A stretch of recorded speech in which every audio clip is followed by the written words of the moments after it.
Well, I feel that it was from the perspective of the Iranians, they pretty much had to respond. The question for them to consider very carefully is what was the purpose of the Israeli attack in the first place? Why did Israel so brazenly violate international law and long-standing diplomatic arrangements for centuries, really? Western diplomacy and modern diplomacy has been predicated upon the Vienna Convention and understandings that diplomatic embassies should be off limits to attacks like this. So why did Israel do this when it didn't gain anything militarily by it? So what was the point of just murdering these Iranians? And it seemed to be that they wanted to murder some Iranians in order to provoke an Iranian response.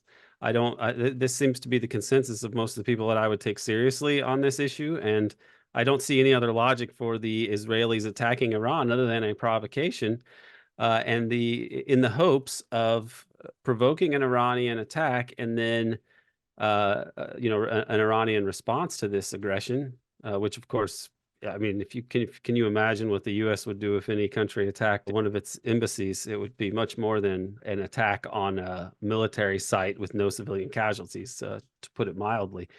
So why did Israel do this? They wanted to draw the U.S. into a larger war, and Iran has to know that. And the U.S. and Israel, with their nuclear arsenals, could destroy all of Iran, but Iran can also do a lot of damage to the United States. So this is a very difficult position for people to be in, considering their pre-existing commitments. I mean, Israel needs to be able to deter anyone from stopping them in what they want to do in the region. So this has been Israeli deterrence is a big part of their strategy. And they've done things in the past, like they've assassinated Iranian scientists in Iran using Israeli spies and spy networks and such. So they've committed many acts against Iran, and Iran supports Palestinian groups and Hezbollah.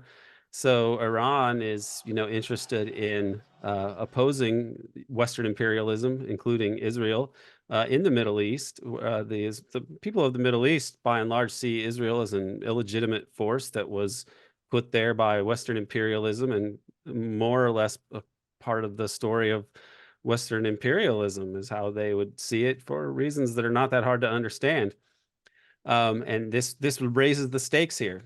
The attack raises the stakes. The response from Iran was to attack Israeli military sites, and this was, a pretty reasonable response. I don't think it's legal under international law. They had the right to retaliate, and apparently, they really cleared everything with the U.S. And there are reports that the CIA director was in perhaps in Qatar or UAE, somewhere in the Middle East, and had been communicating to Iran at the time. And Iran had basically worked out a deal by which it was understood that they would attack military sites and not inflict casualties on civilians, and that the U.S. would not respond to this.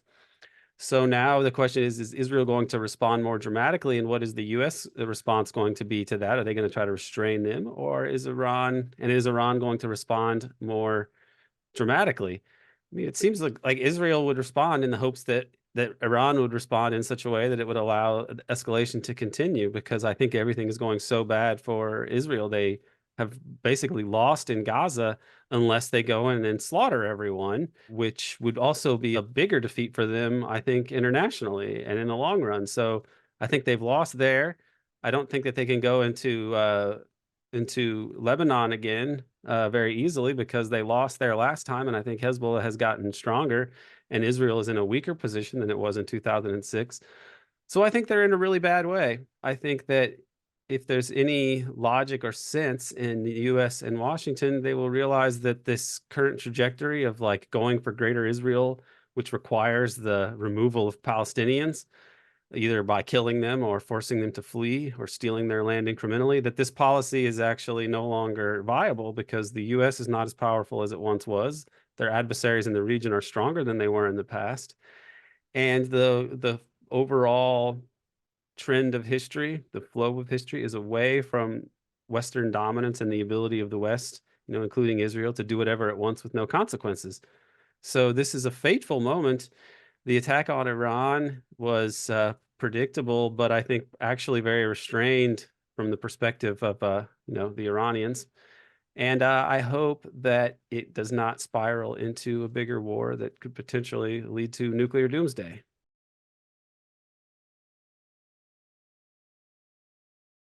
Well, the ISIS attack is very strange. I mean, what really is ISIS? This is a question that a lot of people would like the answer to. The Russians have made statements to the effect that like ISIS is essentially a U.S., Western imperial enterprise.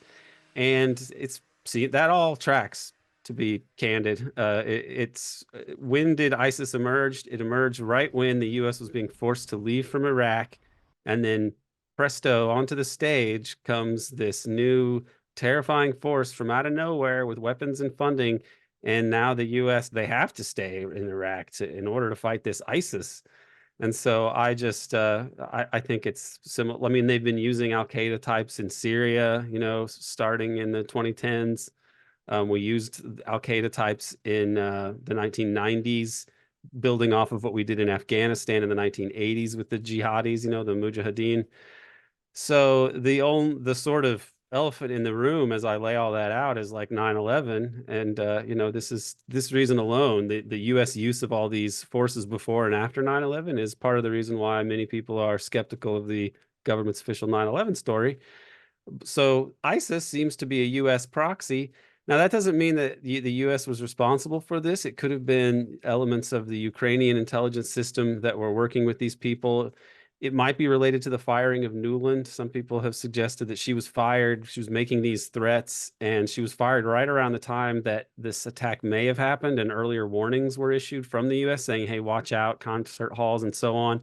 So the coincidence of the timing with Putin's election, the statements from Newland about Putin's in for some nasty surprises on the battlefield. She made those comments pretty much verbatim. This supplemental funding will ensure Putin faces some nasty surprises on the battlefield this year. And the US warnings on this, all of those, and then Newland's departure at the same time, her apparent firing, these all suggest that perhaps she was too far on the neocon, end of the crazy spectrum at this point, given how precarious this U.S. situation is over there, and that this was a dangerous provocation. So perhaps the U.S. tried to stop it, and then these networks, and they fire Newland, but these networks, Ukrainians working with other jihadis that are all probably in some ways connected to like Western intelligence or managed by them, that they just went ahead with it on their own. It's hard to say, but it has probably further galvanized Russian public opinion in favor of finishing this war. But I don't think it's really going to change much of the general Russian approach. They have responded to every provocation rather pretty rationally and soberly, just as the Iranians did. I think if we are somehow able to escape this very difficult stretch here in the history of the US and really the history of the world, and we're able to look back on these conflicts, we will see that the Iranians and Hezbollah and the Russians and the Chinese all acted very soberly in response to US encirclement and US plans that had been going on for decades and were unfolding year after year with new phases of how the US was going to try to hold on to its global dominance. And so putting military bases around all these countries and like Russia, like around Russia and so on, around Iran, around China, this has been a major part of the U.S. And these countries, of course, see this absolutely as threatening to them because it is. It's done to make sure that no country can challenge the U.S. And this is now, I think, coming to a close. And if we can get through this without a bigger conflagration, especially a nuclear one, then I think it would be a wonderful thing, and it would mark a new stage in world history.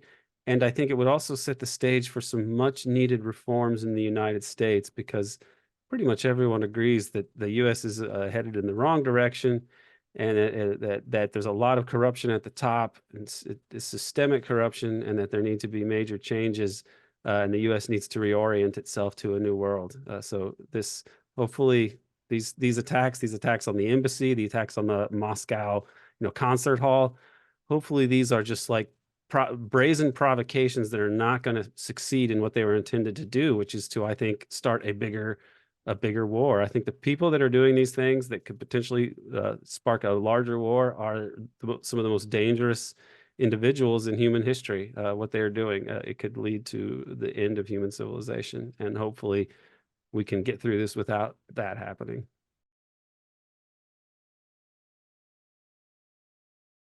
The Ukraine war is going very badly for the US and for the Ukrainian people. It is pretty much like I said it was right away. If you were following my work, I was kind of mystified by the war because when it broke out, and I hadn't paid that much attention to it. So I wasn't saying, "Oh, there'll never be a war like this." To my mind, it was unlikely to happen beforehand because it made no strategic sense for the US. Ukraine could only hope to win this war if the US and other people entered in such force that it would be such a threat to Russia that it would lead to nuclear war. And so I didn't see a way that Ukraine could possibly win. I also didn't think that Russia was trying to take Kiev and then was forced back, like we were told that they suffered some defeat, sort of like the Nazis in Moscow in, was it 1941? So it never made any sense. And that's held true. And now we're at the point where, and another thing that I'd said for quite a while is that the issue is going to be they're going to run out of Ukrainians. And that it seems to be what's happening. They're having to draft younger and younger people and people who are in college or people who are declared unfit for combat before. They're trying to conscript these people. It's just a nightmare. The average age is in the mid 40s now, I believe, of the Ukrainian soldier, or the early 40s, or at least in the 40s. And this is not, you don't win an army like this. And they're just being slaughtered in hopes of attempting to make this war last through the election so that Biden doesn't have to suffer this defeat beforehand. I'm not sure that will be the case. I don't know that they will last through November. A Russian offensive could get through the Ukrainian lines at this point in the summer if they choose to, and it would be the end of the Ukrainian regime, I think, and this would be a disaster for Biden. And then it will raise the question of what was the point of all this? How could this possibly be construed as helping Ukraine? They've lost a whole generation, perhaps 500,000 young men, and they've lost most of their best real estate. And this is helping them, and the Russians were willing to negotiate. They tried to negotiate earlier. That's why they pulled out of Ukraine early on, even though they were close to the city and around the city. They pulled out of Ukraine as a show of goodwill to have these negotiations go forward, just to negotiate neutrality and to defuse the threat that Ukraine posed to Russia. And it's so silly for the US to try to argue that, oh, Ukraine was never a threat. They just wanted to exercise their right to have diplomacy. Joining NATO is absolutely a threat. And if you don't see how hell-bent the US is on destroying Russia, then you haven't been paying attention. They've made explicit statements about wanting to break up Russia. I mean, this is what is more aggressive than that? So I think that the US has vindicated pretty much every bit of Putin's fears about US intentions and about the purpose of Ukraine going into the US orbit. It's just a total disaster for the US. I think it'll end up being it's quite likely that it'll end up being a bigger catastrophe than the Iraq war when all is said and done, or it's coming at a later stage in the US empire, in the US empire's lifespan, such that it'll seem more decisive. But either way, it's a total catastrophe, and I'm not sure that Ukraine will last through the presidential election.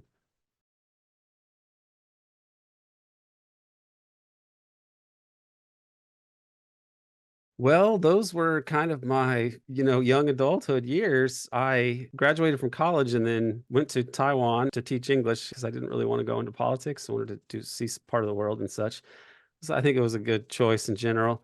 But when I was over there, that was when Bush basically stole that election in 2000. And then 9/11 happened right when I got back to the US, and I didn't watch the news reports that day for some reason. Even though I'm really into politics and I'm not squeamish about violence, I just thought this is a spectacle, and I'll read about it later, but I don't know what I'm going to gain from watching these reports right now. It's just too depressing. And I had a kind of little grimmer view of the US after living outside of the US and seeing more of the world and talking to more people from part of the world. It soured me on the US, and then to some extent on US foreign policy. And then seeing Bush steal that election was even more depressing to me. And then 9/11 happens, and I was just like, this is horrendous. So I think everything that Bush did after 9/11 was a disaster. I think that these people who are total lunatics, like Paul Wolfowitz and the neocons, George W. Bush's father had tried to restrain them in the early 90s. Wolfowitz, probably with Dick Cheney's approval, wrote this policy paper for the Pentagon about how the U.S. should reorient its strategy. And it was more or less like the Project for a New American Century document, where they call for full spectrum dominance and a new American century, which is just to say that the American empire after World War II should just continue forever. That was their plan. And the Wolfowitz doctrine, he's one of these neoconservative, very pro-Zionist people. He called for the U.S. to do whatever it took to make sure that no competitor emerged to the U.S. So that just meant a sort of preemptive attack on any country that might become powerful enough to challenge U.S. global dominance, which is just to say he wanted empire forever. And this was so crazy to H.W. Bush and the more sober, waspy U.S. establishment that they leaked this. Somebody leaked it to the press, and then Wolfowitz got his wings clipped a little.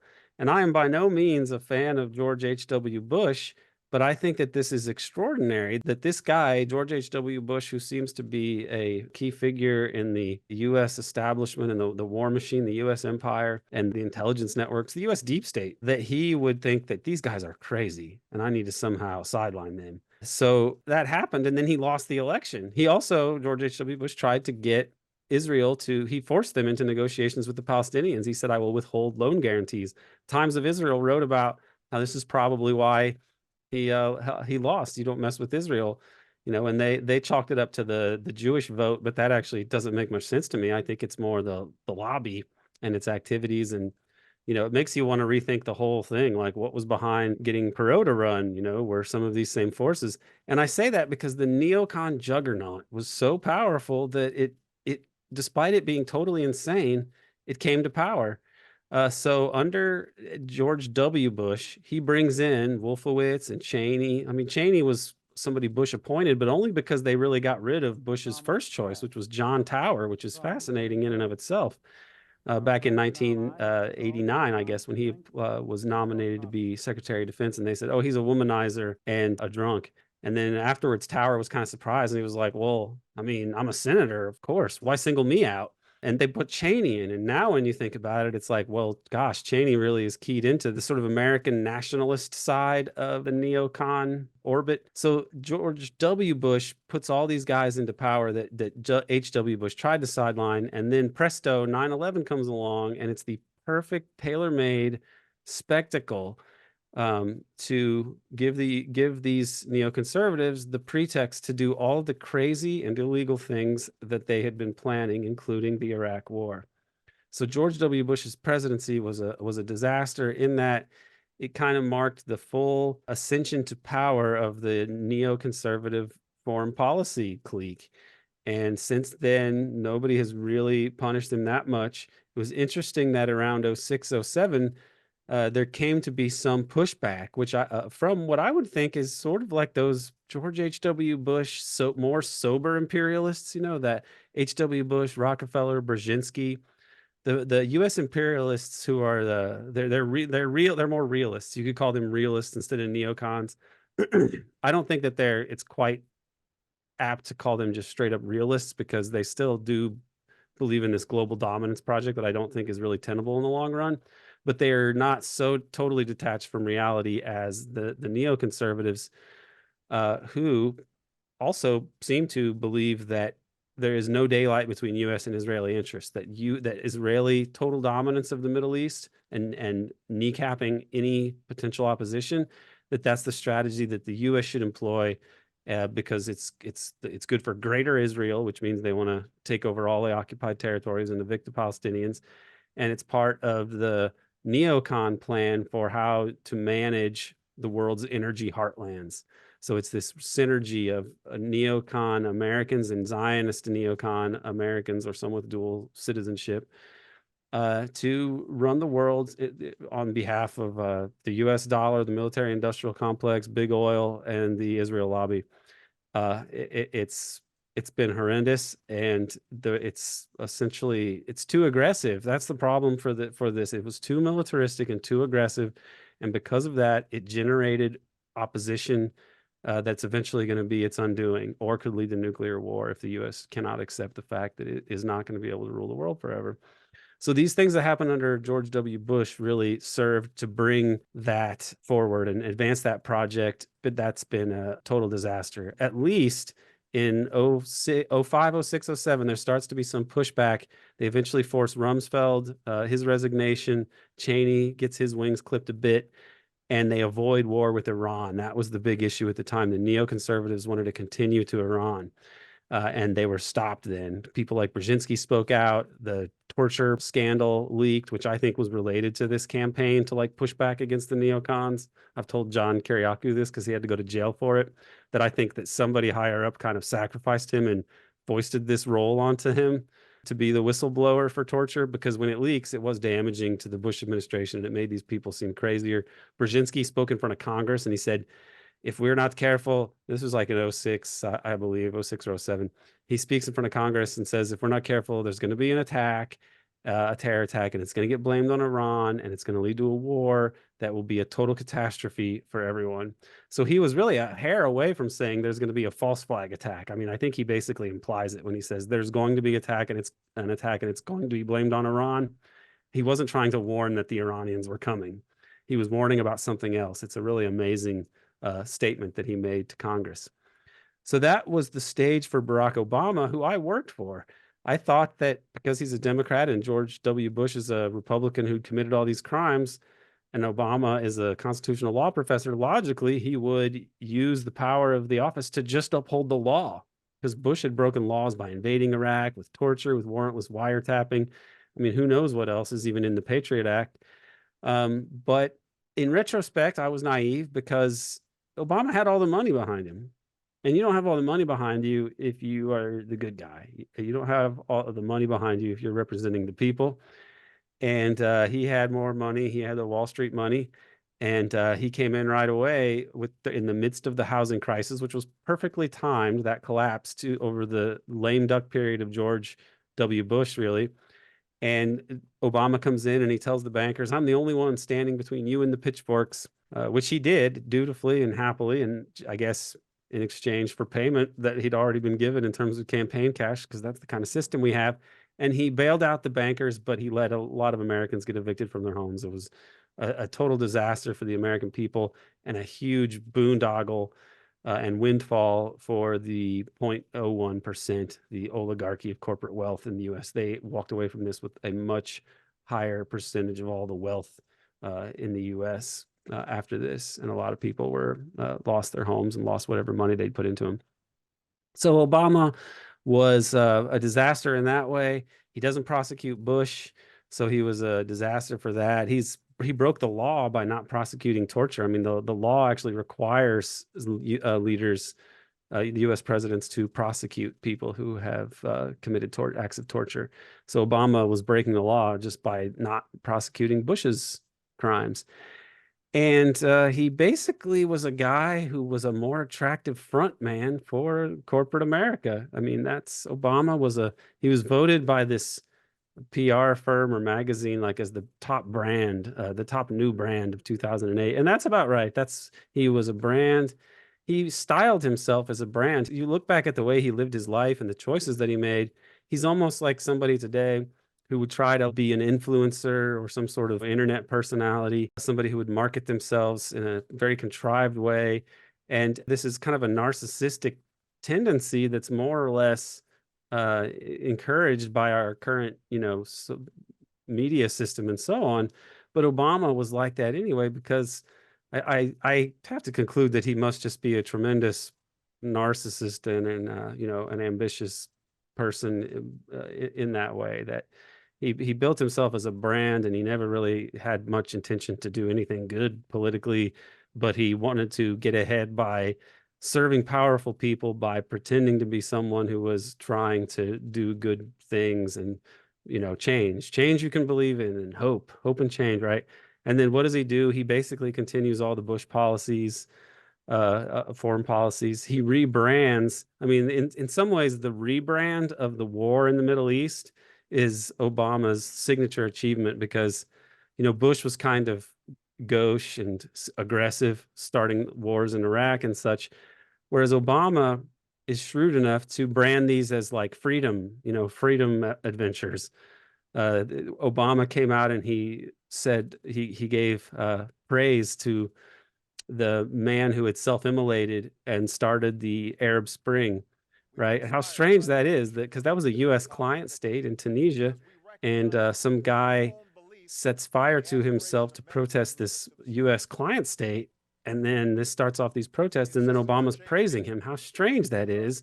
And then in Egypt and Syria and Libya, I mean, Egypt especially, you had all of these Facebook and Google and Twitter people and the National Endowment for Democracy working with these opposition groups. It was seems to me to be mostly a staged kind of color revolution. They don't really change anything fundamentally in Tunisia or Egypt, where they at least lead to like new elections and such. And in Egypt, it's even more dramatic. They basically the same people that were running Egypt before just overthrow the elected guy and put in another U.S. military leader stooge, and that's who rules Egypt now. But the real key of it was they used this whole narrative of people on the march standing up for freedom, and they put them on the cover of Time magazine, like they call it the year of the protester, somebody with like a face mask, ski mask on, and they're trying to like sex it all up. And when does when do these outlets ever really celebrate democratic movements rising up to overthrow, despotic regimes? Only when they are backed by the covert, action arm of the United States. And there's a lot of people on the left that don't even get this. I mean, they really are like, they think, oh, so how did the revolution go wrong? And they just are dupes, to be honest. I don't, I it's depressing, but people have their ideology, and some people really want to believe in people power so much, which, because I think we do need to have ways to protest, terrible regimes and terrible policies and so on. But like, there's something about the U.S. leftists and anarchists that like they just can't wrap their as long as the CIA packages these covert operations with like some sort of freedom and people power branding, they seem to fall for it every time. It's really amazing to me. But if Obama has any signature achievement that's just like the epitome of how deceptive he is and destructive he is, it's Libya and Syria, because Libya was utterly destroyed. I mean, it went from being the most prosperous country in Africa to being a basket case with open slave markets. I mean, it's a total disaster. But from the perspective of the U.S. empire, this is good because that regime was using oil revenues to improve society, build social systems that would help people, like build housing and clinics and education systems and so on. They were using oil money for that. And the U.S. does not believe that's what oil money is to be used for. It's to be used for padding the bank accounts of corporate oligarchs, not helping people to have better lives. So Gaddafi was a big problem with the U.S., even though he thought that he had sort of, achieved rapprochement with them. But him using oil money to help poor people, that's something the U.S. will never forgive. So it was a matter of time before they got rid of him. And they drone him. He's in a convoy trying to flee somewhere. The U.S. drones him, and then some of our jihadi Al-Qaeda friends attack him. They sodomize him with a bayonet and then shoot him in the head. I feel like that's probably Obama's signature achievement. And then you get Hillary Clinton going on the news and laughing about it. We came, we saw, he died. Chuckling merrily. She's paraphrasing Julius Caesar, a Roman emperor. The lack of self-awareness here is really amazing, but the rest of the world notices it. And I think that Obama he's fooled a lot of people still to this day. A lot of people like him, but he also, for other people who were shrewd enough, he radicalized them. He radicalized me. I went from working on his campaign and going to his inauguration to deciding that I needed to do academic work, focusing on the criminality, the deeper criminality of this whole system, which makes it perpetually a kind of lawless enterprise in terms of running the world, and then managing American politics so that it can continue to run the world. So Bush and Obama have legacies of failure, and perhaps their failures are best personified by Donald Trump, who is a strange character by any reckoning of U.S. politics. Like, how did we get him? Well, look at what the presidents before him did and how disastrous they were. And that's why you get Donald Trump.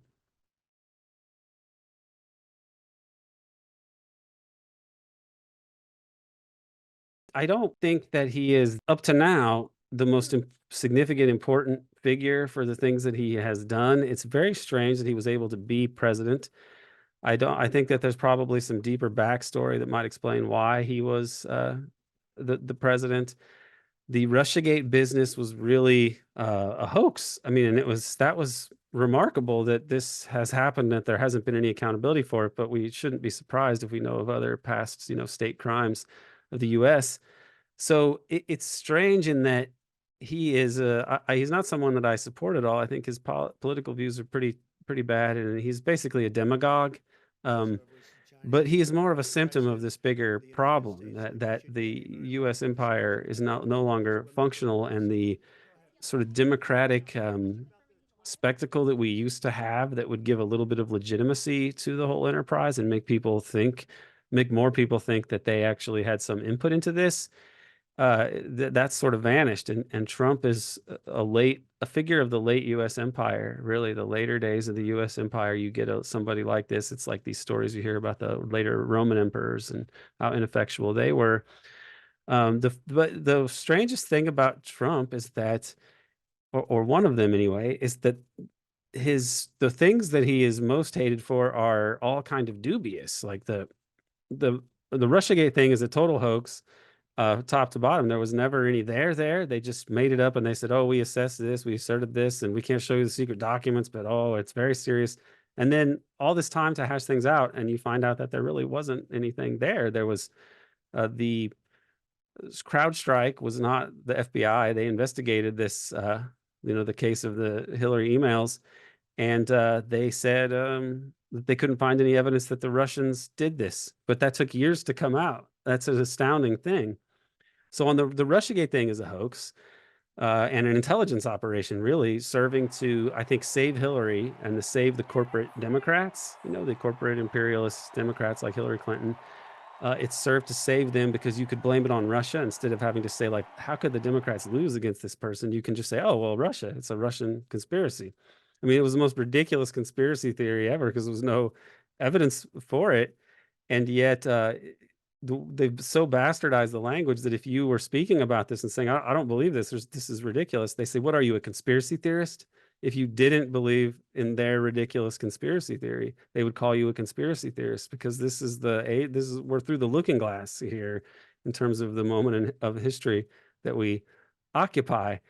So that part is very dubious. And the COVID business was not really Trump's fault. I mean, what could he have done about it? I don't believe that the U.S. would have tolerated the kind of lockdowns that a lot of liberals were wanting. He let the states handle these things, and they had different approaches. But I don't think these parts of the country would have tolerated what they were asking for. And in retrospect, you look at some place like Sweden that didn't have these lockdowns, and they fared much, much, much better than the United States. So I think that the COVID response was really badly bungled, and the left somehow failed on this. So they supported these measures that were very unpopular and then did a lot of damage to regular Americans, and that resulted in a huge shift upwards of wealth. And for some reason, the left thinks that they didn't do enough of these measures, or I don't know what many on the left think, who are more on the maximalist lockdown spectrum of things. But that was like not so much Trump's fault. And in fact, it really damaged him. COVID did. It really probably kept him from getting reelected. He didn't lose by that much.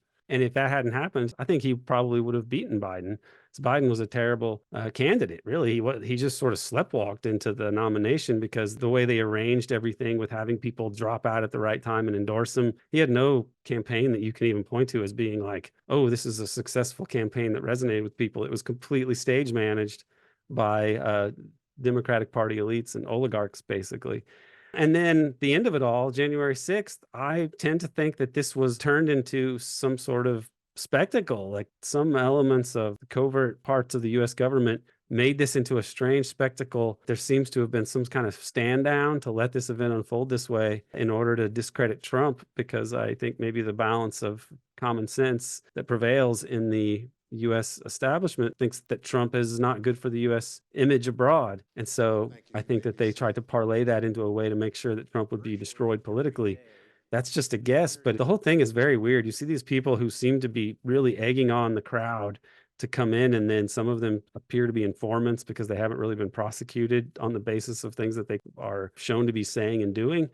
But that's not to say Trump is any kind of hero or anything. I just think that it's bizarre the way that they handled him, and the deep state or the American establishment has taken actions against Trump, but not for reasons that have to do with democracy or anything else. I think they think he's bad for U.S. imperialism and for the global dominance project. He's bad branding for America. He's the opposite of Obama. Obama makes the empire look good. Trump makes it look bad.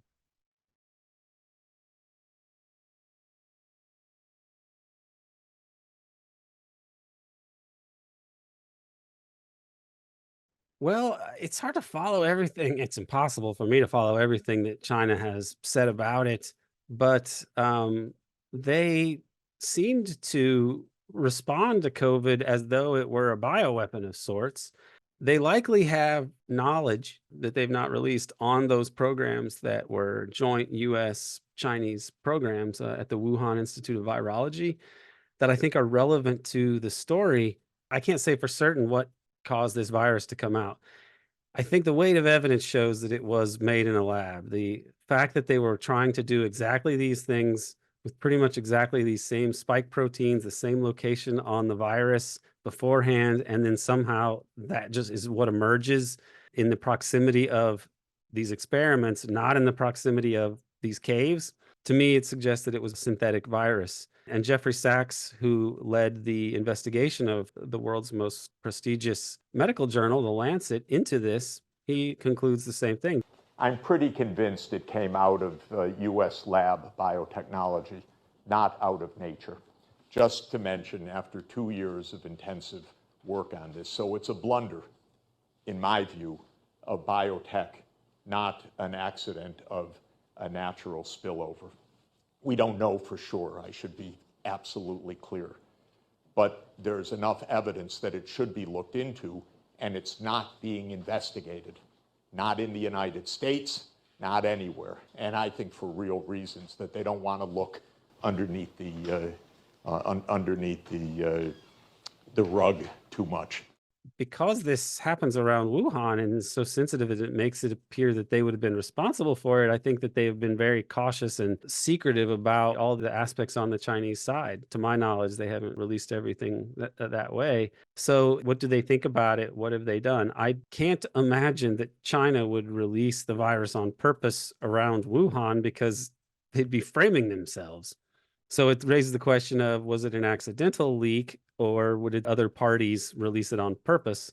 And that is impossible to determine. But the Chinese response has been, in part, I think, something that looks like what it would look like if the Chinese thought it was a bioweapon. So perhaps the Chinese think it was a US bioweapon released on purpose for some reason. That would correspond roughly to what they did. I mean, it would be congruent with the Chinese lockdown policies, which were very unpopular and which the Chinese did eventually remove. So I would hope that someday there will be a full accounting of all of this, because a lot of things, is either the COVID virus or perhaps the vaccine, perhaps the spike protein in the vaccine and in the COVID virus could be responsible for the pretty serious increase in overall mortality in the US and in other places. I don't know, because that's a bit out of my wheelhouse, but something should account for it. And that's the main thing, that it was different during this time period. And yet it seems so politically charged that I don't expect us to be able to get any kind of honest investigation unless something really dramatic that changes in US politics.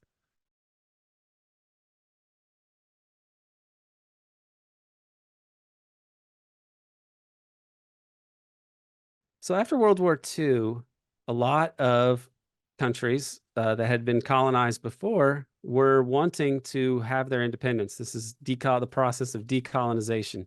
And the US knew that this was something that they were going to have to accept and that they would want to try to manage. And they tried to bring the world onto their side. They tried to go around to the rest of the world and say, you should really embrace freedom the American way and quote unquote free enterprise, capitalism. And if you do that, you'll be prosperous. You can be like us, and we'll help you. That was the message that they were trying to convey. And the people but they didn't really do this in practice so much. They still tried to maintain what you could call neo-colonial relationships. So even if countries became formally independent, they would still be exploited by, economic interests and corporations that own their most valuable resources. So the country really and the people didn't get much of their own resource wealth. This is the kind of system that the US wanted while pretending to be on the side of democracy and progress. So leaders like Sukarno of Indonesia and Nasser of Egypt, Tito of Yugoslavia, they break away from the two big sides in the Cold War. So the first world we think of as the West, right? The US and Western Europe. The second world came to be the communist bloc, so the Soviet Union and then communist China and the Eastern European countries.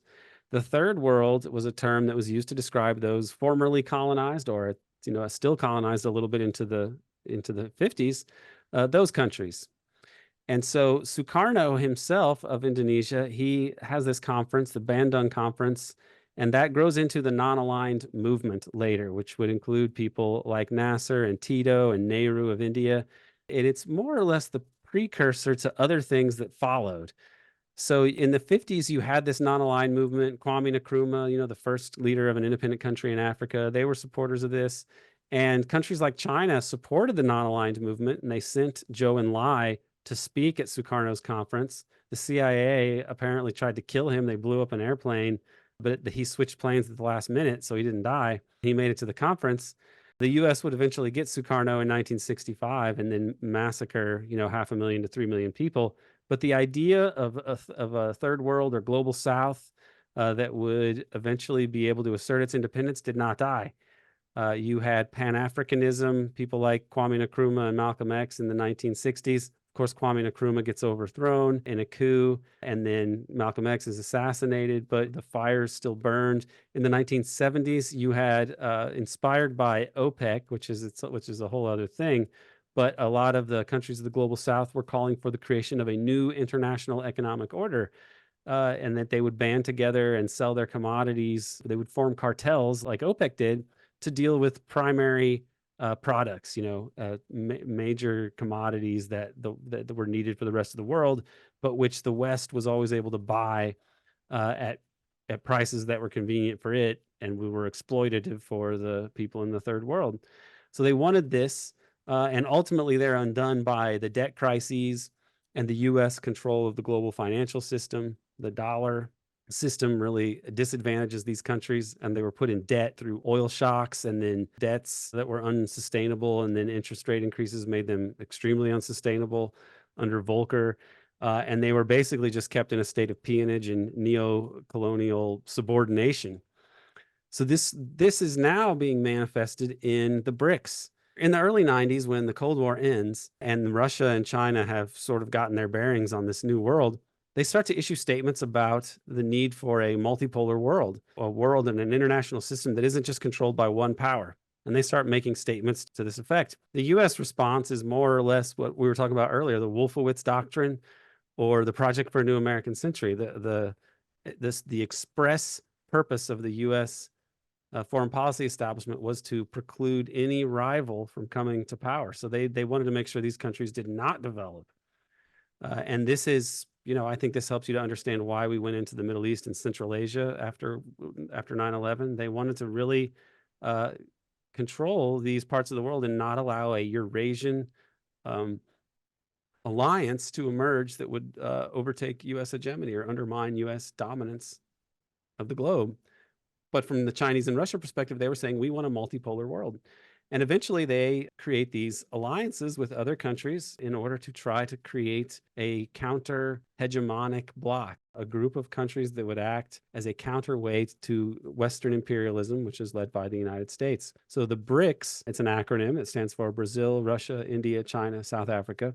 They've now grown to include many other members. And this is, as China's economy has, become so powerful and Chinese society has advanced so much in these decades, while the U.S. has really declined, the balance of power has shifted. And so these what's happening now is an extension, the continuation of these processes that have been going on for a long time. You can think of all the way back to World War I and Ho Chi Minh going to Versailles, and he rents a tuxedo and a bowler hat and tries to get Woodrow Wilson to listen to him at this conference and to say, hey, we really love America. We modeled ourselves on, the Declaration of Independence and so on, and we would love for you to recognize us and end this French colonial domination and stay true to your word about self-determination. But of course, Woodrow Wilson really meant self-determination for white people, apparently. And Vietnam or Indochina was returned to the French or stayed in French hands. But they wanted to be free. They wanted to be free and independent. And they didn't want to be dominated by imperialism. And that's what the BRICS are offering. They're not saying we want to be the global. China, which is the most important economic power, is not telling countries that they are planning to be the next United States, just to dominate the world through debt peonage and exploitation. They're essentially saying we will make deals with you. We will build infrastructure in your country, and we'll buy the things that we need from you, and you can prosper from this arrangement, and we will also prosper from it. And it's in China's interests to operate this way, and it's in the interest of the BRICS countries to try to form an alliance so that they do not continue to get exploited by Western imperialism, these forces of Western, economic power and military power, monetary power, all of these institutions and practices that have kept these countries poor while the West and Western oligarchs especially got extremely rich, creating the richest empire in world history to a large extent on the backs of the exploited non-white peoples in the third world or global South. And this is now, I think, coming to a close because the U.S. is not going to be able to do this much longer. And this is a real crisis for the U.S. and the West because they have not built institutions that are made to handle acting internationally in a sort of fair and even-handed way. They've not really built institutions that are sustainable by reasonable policies of taxation and public provision. It's a very dysfunctional system that relies on the largesse of empire and all of the free lunch that the U.S. gets just by being the most powerful country in the world. They can print all the money at once that the rest of the world has to take. And this is coming to a close, and it's frightening because we are not ready to deal with this. The rise of the BRICS, which is the culmination or the latest step anyway of really a big liberation struggle for these non-white nations, these nations outside of the West. They've been trying to do this for a long time. They've been dominated for centuries. You could, if you wanted to, trace it back to the Portuguese starting to sail around Africa and set up colonies, or you could take it to the Crusades if you want, but you take it to Columbus, and Puerto Rico essentially becoming one of the oldest colony, being established as what is now the oldest colony in the world, back in the 1400s. You can look at it this way as a centuries-long struggle. And we in the West just don't understand it because we've been told a fairy tale about how white people came to take over the world and became so powerful. And part of it is that we aren't an empire. We never took over the world. It's freedom and democracy is the best system, and that's why we've been number one on top. People are in for a rude awakening. It's going to happen unless something really dramatic happens, like a nuclear war. The Western Empire, U.S. imperialism, Western imperialism has lasted for centuries. U.S. imperialism sort of manages it all now and consolidated it, but it is coming to a close, and I don't think that's reversible. And that's the story of our time in a sense. It's a liberation struggle of the rest of the world from Western imperialism. And if people may not want to hear this, it may make some listeners angry, some viewers angry. I don't have much power over it one way or the other, but I think if you want to understand what's happening and why these countries have sought to break away from the United States, you may want to think about unlearning some of the lies you've been told, just so that you understand reality. Because as things get worse, these lies that people have internalized are no longer going to be any kind of comfort at all, because they're not going to even be plausible as ways to explain what what people are experiencing as we go forward.